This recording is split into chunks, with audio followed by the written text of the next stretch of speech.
नमस्कार मित्रमैत्रिणींनो, आजपासून आपण वळवणांच्या रेसिपीला सुरुवात करत आहे। वळवणातील पहिली रेसिपी आहे रव्याच्या शेवया। या शेवया आपण हातसोऱ्याने घरीच बनवलेल्या आहेत। आता शेवया विकत न आणता तुम्ही या पद्धतीने रव्याच्या अगदी छान शेवया बनवू शकता। कमी साहित्यात आणि झटपट होणाऱ्या या शेवया कशा बनवायच्या ते आता आपण पाहूया।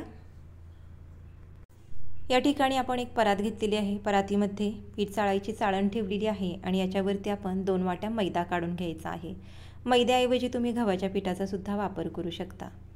या अगोदर आपण गव्हाच्या पिठाच्या शेवया कशा बनवायच्या ते पाहिलेलं आहे। त्याचा सुद्धा व्हिडिओ आपल्या चॅनलवरती आहे। गव्हाच्या पिठाच्या शेवया थोड्याशा लालसर दिसतात, यासाठी यावर्षी आपण मैद्याचा वापर केलेला आहे। मैद्याऐवजी तुम्ही गव्हाच्या पिठाचा सुद्धा वापर करू शकता। मैदा चाळून घेतल्यानंतर आता आपण त्याच वाटीने 1 वाटी बारीक रवा मोजून घ्यायचा आहे। लक्षात ठेवा, या शेवया बनवण्यासाठी आपल्याला मोठा रवा न वापरता अगदी बारीकच रवा वापरायचा आहे, जेणेकरून शेवया छान अशा आपल्या तयार होतात। 1 वाटी या ठिकाणी आपण करेक्ट रवा मोजून घेतलेला आहे। बारीक रवा सुद्धा आपल्याला व्यवस्थित चाळून घ्यायचा आहे, जेणेकरून रव्यामध्ये जर काही घाण असेल, कचरा असेल तर तो निघून जाईल। तर या पद्धतीने आपण या ठिकाणी रवा चाळून घेतलेला आहे। जे जाडसर रव्याचे कण चाळणीवरती राहिलेले आहेत ते आपण साईडला काढून ठेवायचे आहेत। चवीप्रमाणे मीठ घालूया आणि व्यवस्थित मिक्स करून घेऊया। थोडं थोडं पाणी घालून मऊसर असं रेग्युलर आपण पोळीसाठी पीठ भिजवतो, चपातीसाठी पीठ भिजवतो त्या पद्धतीने पीठ मळून घेऊयात।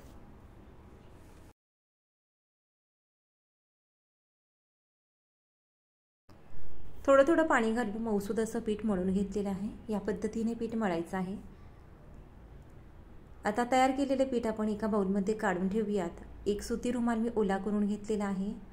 रुमाल भिजून घट्टसर असा पिळून घ्यायचा आहे आणि हा ओलसर सुती कपडा या कणकीवरती आपल्याला झाकून ठेवायचा आहे। या पद्धतीने या पिठाला आपल्याला 15 ते 20 मिनिट रेस्ट द्यायची आहे, जेणेकरून रवा आहे तो छान भिजेल, तो फुगेल आणि कणिक आपली छान मऊसर तयार होईल। तर 20 मिनिटांनंतर पाहूया आपण कणिक छान अशी मऊसूद भिजलेली आहे। रवा सुद्धा छान फुललेला आहे। 1 ते 2 मिनिट आपण या पद्धतीने ही परत एकदा मळून घेऊया। बिलकुल तेलाचा हात लावायचा नाही, ही महत्त्वाची टीप लक्षात ठेवा। हात सोऱ्यातील किंवा शेवग्यातील 2 नंबरची चकती घ्यायची आहे आणि ही चकती टाकल्यानंतर याच्यामध्ये बसेल एवढं पीठ भरायचं आहे। सोऱ्याला बिलकुल तेल लावू नका आणि आपण आता सोऱ्या बंद करून घेऊयात। वाळवण्याचा कोणताही पदार्थ बनवताना तेलाचा वापर करायचा नाही, कारण की हे पदार्थ वर्षभर राहतात आणि त्याचा तेलकट वास येऊ शकतो। सुरुवातीला आपण ताटामध्ये शेवया कशा करायच्या ते पाहूया। तर या पद्धतीने ताटामध्ये आपल्याला शेवया तयार करायच्या आहेत। थोड्याशा तयार केल्या की या पद्धतीने हाताने त्या तोडायच्या आहेत आणि अगदी हलक्या हाताने या वेगवेगळ्या पसरवायच्या आहेत। ताटाला तेल लावलेलं नाही, तर याच पद्धतीने आपण थोड्याशा शेवया एका ताटामध्ये करायच्या आहेत आणि यानंतर आपण प्लास्टिकच्या पेपरवरती तयार करणार आहोत। ताटामध्ये तयार केल्यानंतर प्लास्टिकचा कागद या ठिकाणी अंतरलेला आहे आणि याच्यावरती सुद्धा आपण या पद्धतीने शेवया तयार करून घेऊयात।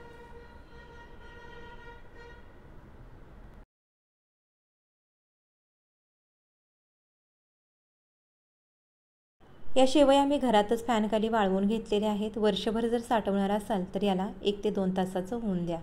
छान वाळलेले आहेत, एकदम सुट्ट्या झालेल्या आहेत। तर याच्यापासून मी 4 पदार्थ तुम्हाला बनवून दाखवणार आहे। चला तर आपल्या रेसिपीला सुरुवात करूयात।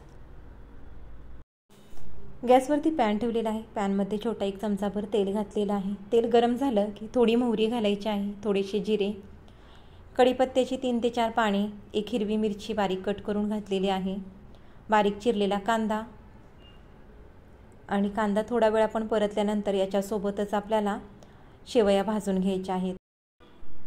शेवया छान अशा भाजल्यानंतर बारीक चिरलेला टोमॅटो घालूयात आणि तो सुद्धा आपण भाजून घेऊयात। लहान मुलांना असा टोमॅटो शेवयामध्ये खूप छान आवडतो, तर थोडासा शेंगदाणे सुद्धा घालूयात, जेणेकरून शेवयांना छान चव येईल। थोडीशी हळद घालूयात आणि या पद्धतीने जर शेवया बनवल्या तर छान झटपट अशा तयार होतात, चविष्ट होतात। नक्की करून पहा।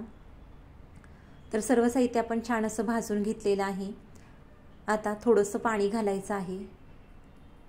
लगेच 5 मिनिटात या शेवया तयार होतात। आणि चवीप्रमाणे मीठ घालूया। हवं असेल तर तुम्ही थोडीशी साखरसुद्धा घालू शकता, आवडत असेल तर। झाकण ठेवूया आणि मंद आचेवर 5 मिनिटे शिजवून घेऊयात। तर या ठिकाणी छान अशा झटपट आपल्या शेवयांचा उपमा तयार झालेला आहे। ही आपली आहे इंडियन मॅगी। तर मॅगी म्हणून सुद्धा ही तुम्ही मुलांना खाण्यासाठी देऊ शकता। तर शेवया आता आपण सर्व करूया। झटपट अशा या आपण शेवया घरी बनवलेल्या शेवयांपासून शेवयांचा उपमा तयार केलेला आहे। या पद्धतीने तुम्ही नक्की बनवून पहा। गरमागरम अगदी चविष्ट लागतात ह्या। रंगसुद्धा किती सुंदर आलेला आहे या शेवयांना, तुम्ही बघू शकता। वरून अगदी थोडीशी कोथिंबीर घालणार आहे। या ठिकाणी आपली पहिली रेसिपी तयार झालेली आहे, शेवयांचा उपमा। चला तर आता पटकन आपल्या पुढच्या रेसिपीकडे वळूया। गॅसवरती पॅन ठेवलेला आहे। पॅनमध्ये अगदी थोडंसं तूप काढून घेतलेलं आहे।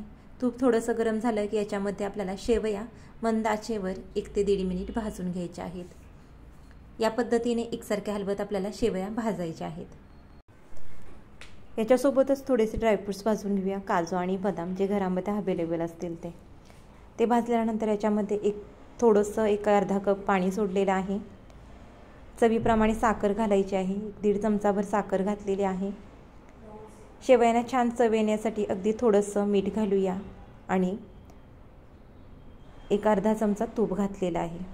मिक्स करून घेऊयात आणि झाकण ठेवून हे शेवया आपण मंद आचेवर 5 मिनिट शिजवून घेऊया।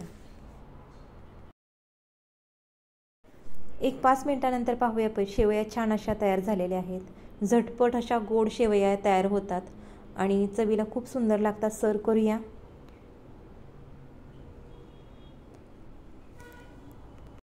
शेवयांचा गोड शिरा आपण तयार केला। हा तुम्ही दुधासोबत खाऊ शकता किंवा असाही खाण्यासाठी गरम गरम छान लागतो। चला तिसऱ्या रेसिपीकडे वळूया। त्यासाठी गॅसवरती एक पातेलं ठेवलेलं आहे। 1 कपभर पाणी घातलेलं आहे। ही एक पारंपरिक रेसिपी आहे, ती मी आज तुमच्यासोबत शेअर करत आहे। थोडंसं मीठ घातलेलं आहे। झाकण ठेवूया। आता पाण्याला छान अशी उकळी आलेली आहे, बघू शकता तुम्ही। उकळी आल्यानंतर याच्यामध्ये थोड्याशा शेवया घालायच्या आहेत। मिक्स करून घेऊया आणि झाकण ठेवूया। पूर्णपणे झाकण न ठेवता अर्ध झाकण ठेवा, जेणेकरून ते ओतू जाणार नाहीत। 2-3 मिनिट शिजवून घेतल्यानंतर बघू शकता तुम्ही या 70 ते 80% शिजलेल्या आहेत। आता चेक करायचे आहेत या पद्धतीने, तर सहजपणे बोटाने तुटतायत त्या। आता गॅस बंद केलेला आहे आणि पातेलं खाली घेतलेलं आहे। आता यातील जे एक्स्ट्राचं पाणी आहे ते आपल्याला काढून टाकायचं आहे। काढून घ्यायचं एका वाटीमध्ये या पद्धतीने। याला येळून ज्या पारंपरिक पद्धतीने शेवया बनवतात ते म्हणतात। आणि हे पाणी फेकून न देता हे गरम गरम पाणी प्यायचं आहे। जर आपला घसा दुखत असेल तर हे शेवयांचं पाणी पिलं की राहतो। पूर्वी लोक याच पद्धतीने शेवया बनवायची जर सर्दी वगैरे झाली तर, आणि ह्या गरम पाण्याचा शेक घ्यायची। गरम गरम सूपसारखं हे पाणी प्यायचं। याच्यामुळे घसा दुखत असेल तर तो पटकन राहतो। नक्की एकदा करून पहा। परत एकदा हे पातेलं आपण गॅसवरती ठेवलेलं आहे आणि 1 मिनिटभर आता याच्यामध्ये पाणी नाही घालायचं। थोडंसं जे पाणी शिल्लक असेल त्याच्यामध्ये शिजवून घ्यायच्या आहेत। 1 मिनिटभर मी शिजवून घेतलेलं आहे झाकण ठेवून। मस्त अशा सुट्ट्या शेवया तयार झालेल्या आहेत। आता गॅस बंद करूया आणि ह्या कशा खायच्या ते आता मी तुम्हाला सांगते। सर्व करूया आपण या शेवया। एका प्लेटमध्ये काढून घेतलेल्या आहेत। छान पांढऱ्या शुभ्र दिसत आहेत, पहा तुम्ही या ठिकाणी। त्यावरती बारीक चिरून घेतला गूळ घालायचा आहे। गूळ आवडत नसेल तर साखर घाला, पण गुळासोबत खूप छान लागतात ते शेवया। वरून थोडंसं दूध घालत आहे, बघू शकता। आणि सर्वात शेवटी सर्वांच्या आवडीचं म्हणजे तूप। अगदी थोडीशी तुपाची धार सोडायची आणि मिक्स करून या गरम गरम शेवया खायच्या। खूप सुंदर आणि चविष्ट पौष्टिक असा हा नाश्ता आहे, नक्की करून एकदा बघा। गॅसवरती पॅन ठेवलेला आहे। आता चौथी रेसिपी आपण आता पाहतो शेवयांची। त्यासाठी गॅसवरती पॅन ठेवलेला आहे। त्याच्यामध्ये अर्धा चमचा तूप घातलेला आहे। तुपामध्ये थोड्याशा शेवया भाजून घ्यायच्या आहेत। 2 ते 3 चमचे शेवया घातलेल्या आहेत। शेवयांसोबतच ड्रायफ्रूट्स भाजायचे आहेत आवडीप्रमाणे। 1-2 मिनिट हे शेवया आपण भाजून घेऊयात। शेवया भाजल्यानंतर याच्यामध्ये दूध घालायचं आहे। दुधाला छान अशी उकळी आली की दुधामध्ये आपण या शेवया शिजवून घेतलेल्या आहेत, बघू शकता। सर्वात शेवटी याच्यामध्ये आपल्याला साखर घालायची आहे। साखर किंवा गूळ घालू शकता, पण गूळ घातलं तर दूध फाटण्याची शक्यता आहे, त्यामुळे मी साखरच घातलेली आहे। गूळ घालायचा असेल तर दूध थोडंसं थंड झाल्यानंतरच गूळ ॲड करा। चवीप्रमाणे साखर घातलेली आहे. परत एकदा एक छान अशी याला उकळी काढून घेऊया. मस्त अशी शेवयांची या ठिकाणी आपली खीर तयार झालेली आहे. गॅस बंद करूया आणि गरमागरम खीर आता आपण सर्व करूया. तर घरी बनवलेल्या शेवयांपासून आपण शेवयांचा उपमा बनवला, शेवयांचा गोड शिरा बनवला, येळून आपण पारंपरिक पद्धतीने शेवया बनवल्या आणि सर्वात शेवटी आपण खीर बनवली. तर तुम्हीसुद्धा या पद्धतीने रव्याच्या शेवया बनवून पहा. त्याच्यापासून या वेगवेगळे पदार्थ बनवा. आजची वाळवणाची रेसिपी कशी वाटली कमेंट करून सांगा. आवडली असेल तर जास्तीत जास्त लाईक करा, शेअर करा आणि आपल्या चॅनलला सबस्क्राईब करा. आज वेळात वेळ काढून तुम्ही रेसिपी पाहिली त्यासाठी खूप खूप धन्यवाद. स्वस्त राहा, मस्त राहा, आनंदी राहा आणि असे छान छान पदार्थ खात राहा. धन्यवाद.